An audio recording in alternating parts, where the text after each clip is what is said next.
everyone, it's Allie. Okay, so this is my Trello training video. I'm just going to dive right in. If you want to know more about me and who I am and you're not seeing this video from my blog post, you can go to my website, alliecasaza.com, and I will link to the blog post that I wrote about Trello in the description of this video. But I know most of you are coming from the blog post itself, so you already know who I am and what I do. I do want to say before I dive in that this video is not sponsored at all.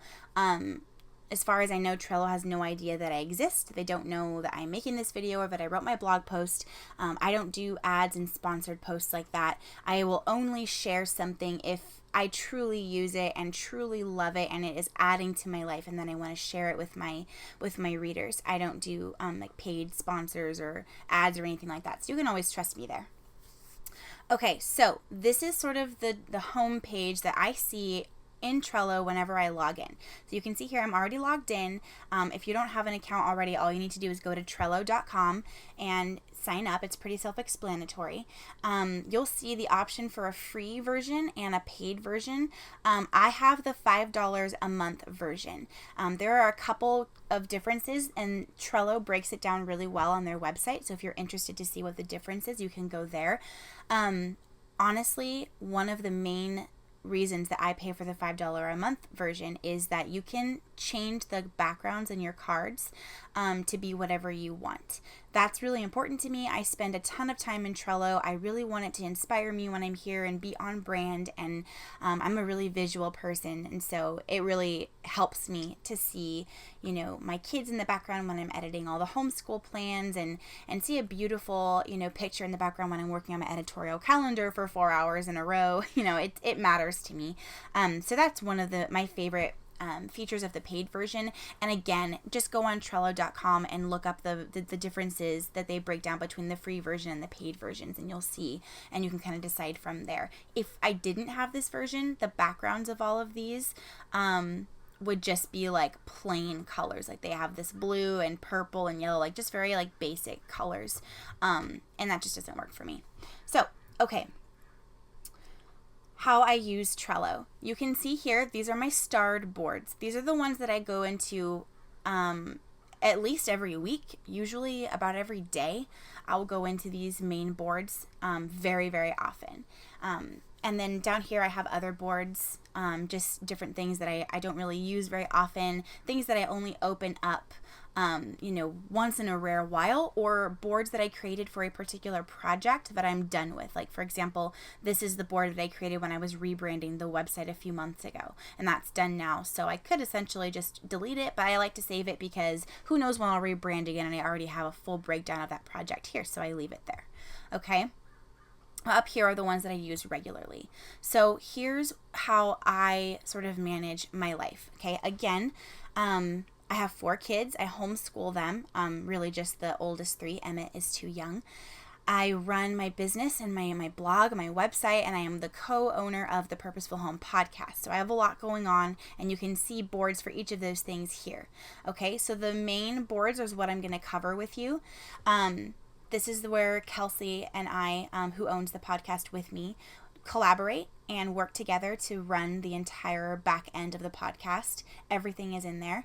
And then this is an idea outline card or board. This is where I sort of just jot down, like, if I have an idea, I'll make a list for it, and I'll show you that in there too.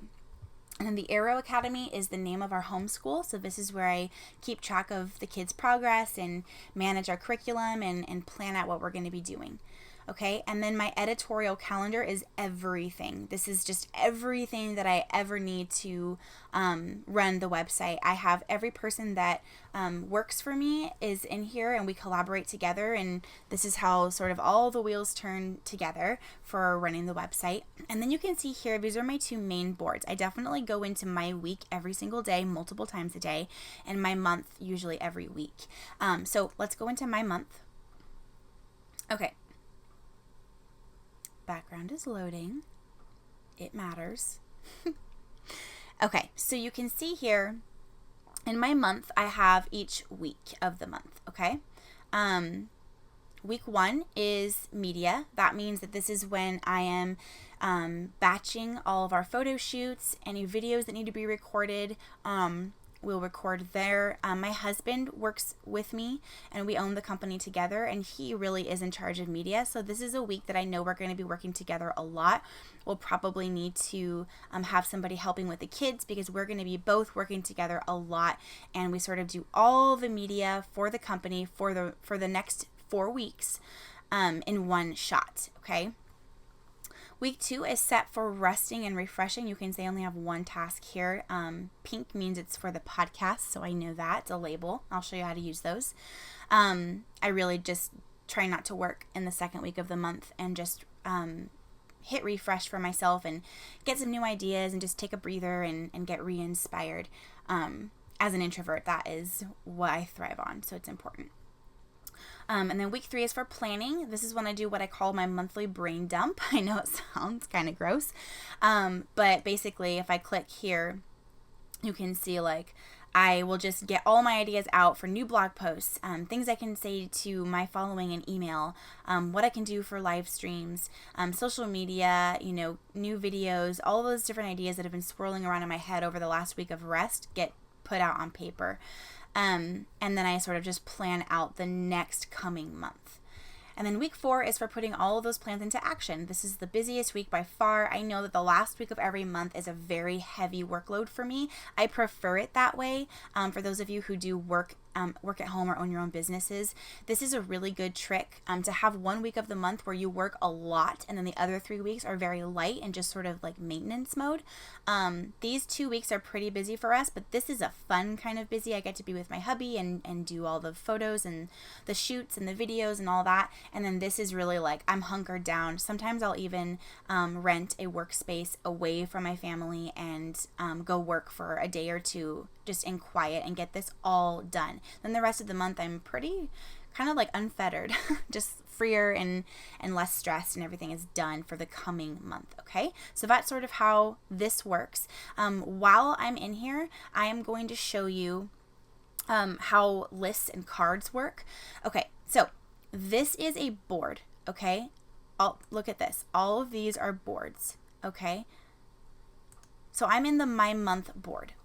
These are lists. Okay, so each of these pull downs are lists. Okay, so week 1 media, that's a list. Week 2 rest and refresh, that's a list.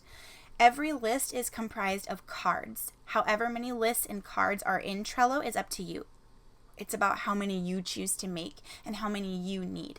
So there's really no limit. I have lists that have like tons and tons of cards. I've never like run out or had Trello tell me that that's too many or anything. Okay. So let's look at the monthly brain dump. Okay, this is a card. This is the front of the card where it says monthly brain dump. The title or like whatever the task is, this you write that on the front of the card. Okay. When I click it, this is the back of the card. Okay, so you can see there's a description, and this is where I can put a little bit more detailed like information about what exactly this is for. So a lot of the time I'll be working and I'll come into Trello and I'll see a card that says something and I'm like, I don't really know what I meant by that. And then I can see that this little icon is here, and that means there's more to it. So I open it up and I can see. So, okay, we're in the card for mapping out next month's content. And in the description, I see, okay, you need to do this for blog posts, emails, live streams, and social media notes for Caitlin, who runs my social media. And then a reminder to look ahead for any launches coming up or anything. So I have everything here. In the back of the card, you can see all of these different features. Okay, I can add people to this card. I can tag Caitlin, my social media girl, and have her be in here. I can label it. Okay, I have labels set up here. So I would know like, okay, green is, something that needs to be done. It's a priority. So if I put green, then look, now it's green. And I can know, okay, green means it's a priority. Okay.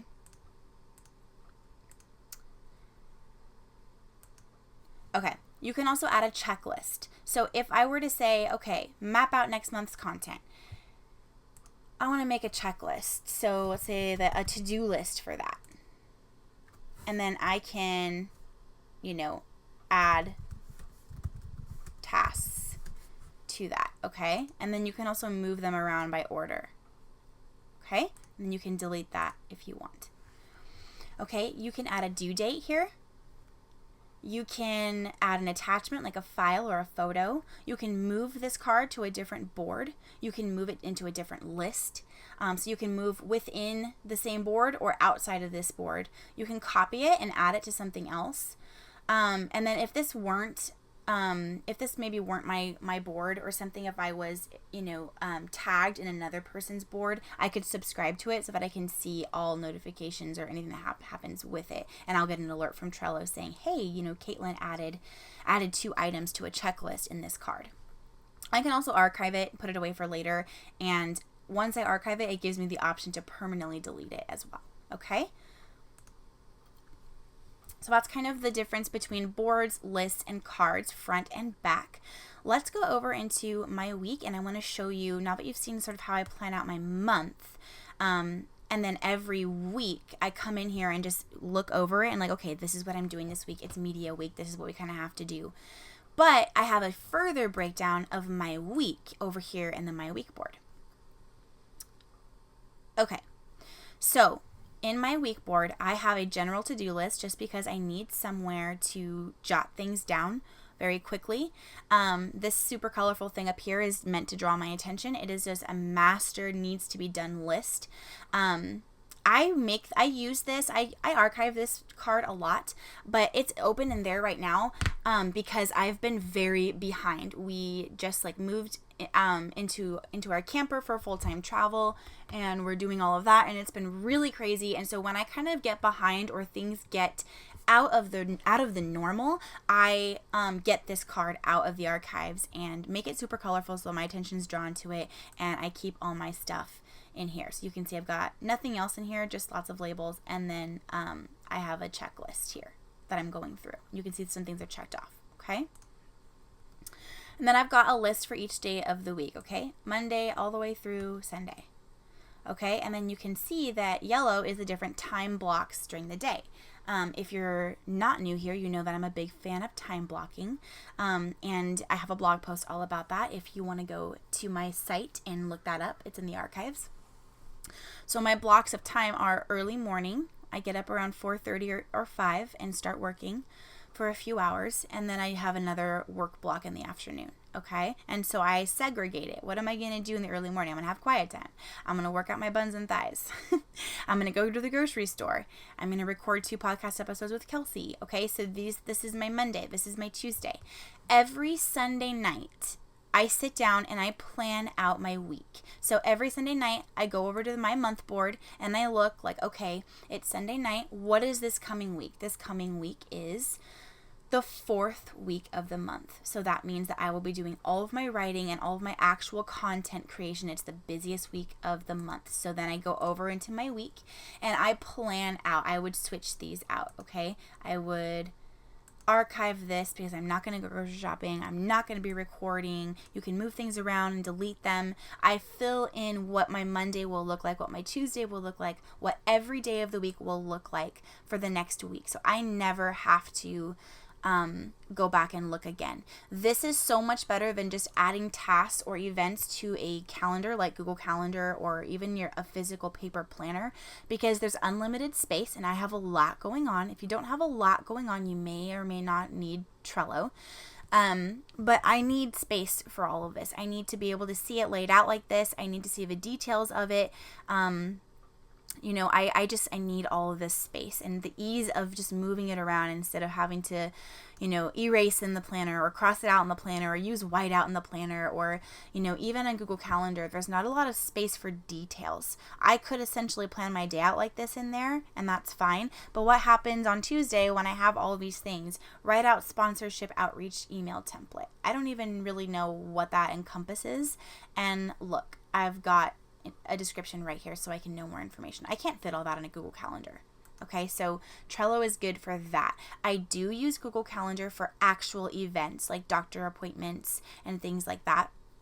But Trello is where it's at in terms of planning out the back end of how I'm going to be all the things I'm supposed to be. Okay, CEO, writer, author, mom, homeschooler, wife, all of those things, they take a lot of details and planning, and this is where it's at for that.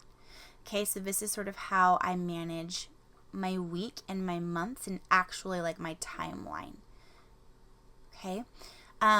Once something is done, like I purposely left this one here, plan Bella's birthday party. Her birthday party is come and gone and we're done with that. I will archive the list and I'll actually just delete this one. I'm not going to need it again. And now it's gone. So that's sort of how you cross off things on Trello. You actually delete it and makes your list physically smaller. This is also done. So I'm going to delete it. Okay. I do wish Trello had just an actual delete button, but I also appreciate that they're so careful with deleting things because once it's gone, it's obliterated, and I could see how easy it would be to accidentally do that with something very important. So I think that's probably why they have it set up that way. Okay, so see, we're just crossing things off. It's super easy. And you could really just archive it if you wanted to. I just like it to be really deleted if it's not something that I need. Okay. Let's go into the Arrow Academy board. This is our homeschool board. So here you can see the list I have here is our curriculum, and there's lots of colors. Okay, purple is for Bella, blue is for Leland, and mint or green or whatever that is for Hudson. Okay, so I can see the subject and which kids are doing that. Okay, and then the weekly schedule is here, and I have Monday, Tuesday. The yellow means it's a new day. So do you see how I do this differently than I do the My Week board? Just because this, in my brain, this is what works for me. You can set this up however you want. So basically, this is our list of curriculum, okay? So for history, I can see that only Bella and Leland are really doing history. The curriculum we chose is a little bit too advanced for Hudson, who's only in pre-K. If I click this, I can see that I had a to-do list of things to buy for the curriculum as it's an audio curriculum, and I can see which thing it is, okay? If I go into vocabulary, I can see all 3 kids are going to be doing this. And I can see Bella is doing Wordly Wise 2, and the boys are going through Wordly Wise 1 together. So this is really just a holding place for what is all the curriculum that we are doing. And then this over here is the weekly schedule that I made at the beginning of our school year, where when are we doing each thing? For example, we do certain things every single day. We do, math and spelling and copywriting, only certain days. And that's broken down here. So I can see this is basically our set schedule. This is not flexible. This is what we're supposed to do if we're doing everything perfectly, which we never are. But if we were to do everything perfectly, this is how we're supposed to do it, okay? On Wednesdays, we do all these things, okay? It's broken down, and this is into a weekly schedule. Okay. This is all the login information since a lot of our schooling is online, okay? I can click these and get the information that I need to log into each of these things that have to do with our homeschool.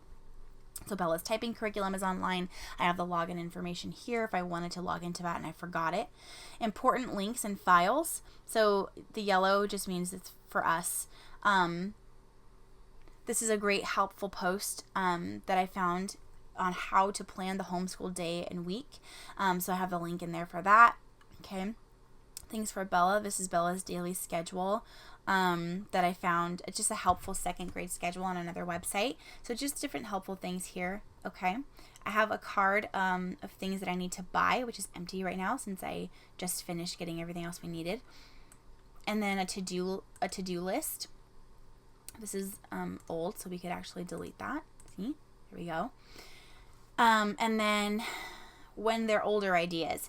I only have one thing here right now, but I've found that there's just so many times when I find something great and I go to purchase it for our homeschool and I realize, oh, it's a little too advanced or a little bit too intense. It's meant for kids 8 and up or whatever, and I can't get it for my kids. So I found that I was tired of finding all these amazing things and then just ditching them because they weren't right for my kids' ages.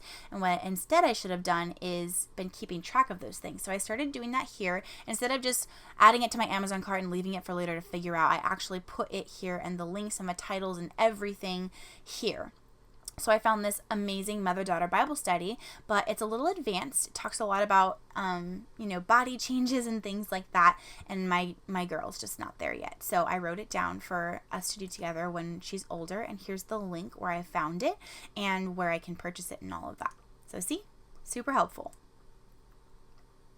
So a breakdown of how I use this for homeschooling. I have all my curriculum here. Every subject that we're teaching in our school at all for any student is in here. And the colors symbolize who is doing that subject. Okay, so for robotics, it's just Bella and Leland. And this is what we're using, the Lego Simple and Motorized Mechanisms curriculum. Over here is a breakdown of how this all translates into each day of the week. So we're just moving into homeschooling 5 days a week instead of 4 days a week. And so we have a breakdown of every day of the week, what we're supposed to do. And it's very easy for me to just have this open while I have my coffee and I'm schooling the kids at the desk and just say like, okay, we did our daily learning notebooks. That's done. Now we're going to go into phonics. So it's very easy. Okay. Let's pretend that we're going to make a new board, and I will walk you through that. Okay, so to make a new board, you hit this plus sign over here. Create board. Okay, let's pretend that we are, just like the example that I used in the blog post on Trello, let's pretend that we are going to be renovating a vintage camper, and we're taking on that big project, and we want to use Trello to organize that project. Here's what I would do, okay?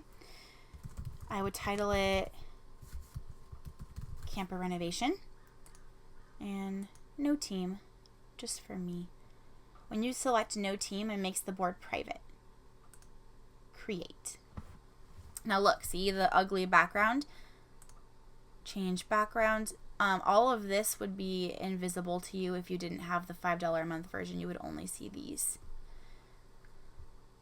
Okay, so let's just say I'm going to use this one, even though it has nothing to do with renovating a camper, just for example's sake. Okay, now I've got a pretty background. Okay, then I would do list 1. Let's do repairs. List number 2 would be remodeling. List number 3,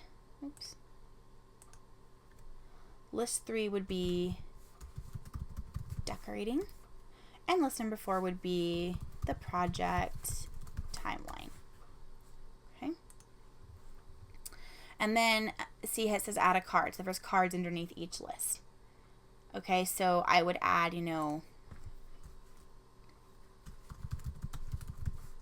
remove molds, repair wall panels. Okay, so you can add, and then in here I can make, like I showed you, do whatever I need to do here. You can do this for all of them. Okay, if it was me, one just tip, whenever I'm doing a timeline for anything, I have a lot of lists that are called, project timeline or just timeline for different things that I have going on. One thing I do is I'll do the month that I'm currently in, and I'll just give it a random color to make this card sort of stand out. And then I'll break it down and do, all the different cards that I would need to do. And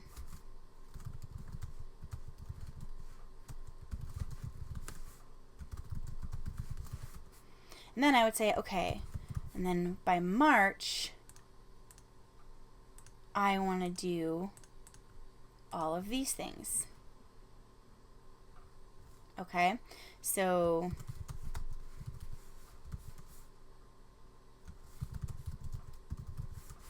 see?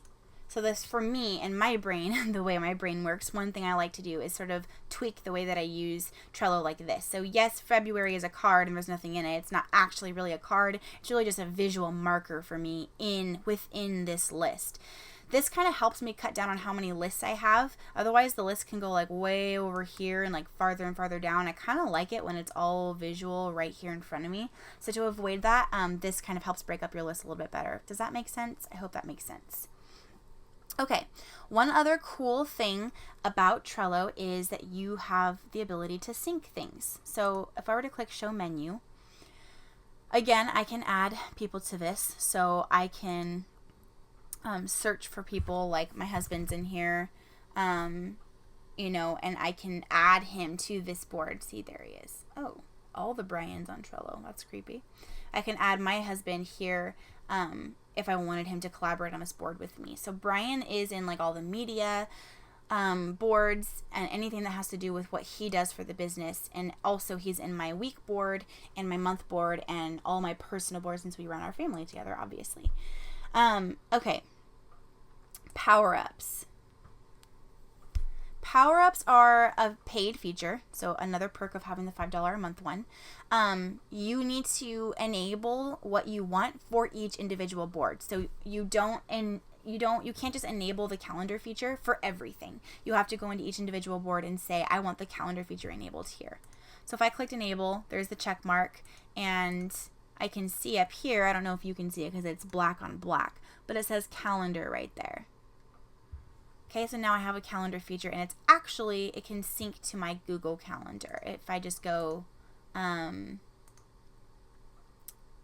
power-ups, and then if I were to click settings right here, okay, you can change like what exactly it syncs with. And then there's all these different platforms you can sync with: Dropbox, Evernote, Google Drive, Google Hangouts, MailChimp, all of those, Twitter, SurveyMonkey, Zendesk, all of these different things. I really just use the calendar feature though. It's also really nice because a lot of people say, well, why would you use Trello if you can just use Google Calendar? And I already explained that, but it is nice to have the availability to have Trello sync with Google Calendar because really it all comes down to managing your life, and the calendar is a big part of that. Okay, and you can add stickers and fun things like that. Like, I don't really do any of that. I just keep it very simple because that's just how I roll. But that is basically Trello. And if you have any questions at all, you can always email me. I have my VA manages my email for me, but if there's anything that is specific for me or I need to answer, she will always forward it to me. And you can email us at Allie@thepurposefulhousewife.com. And I think that is pretty much it. Thanks for tuning in, guys.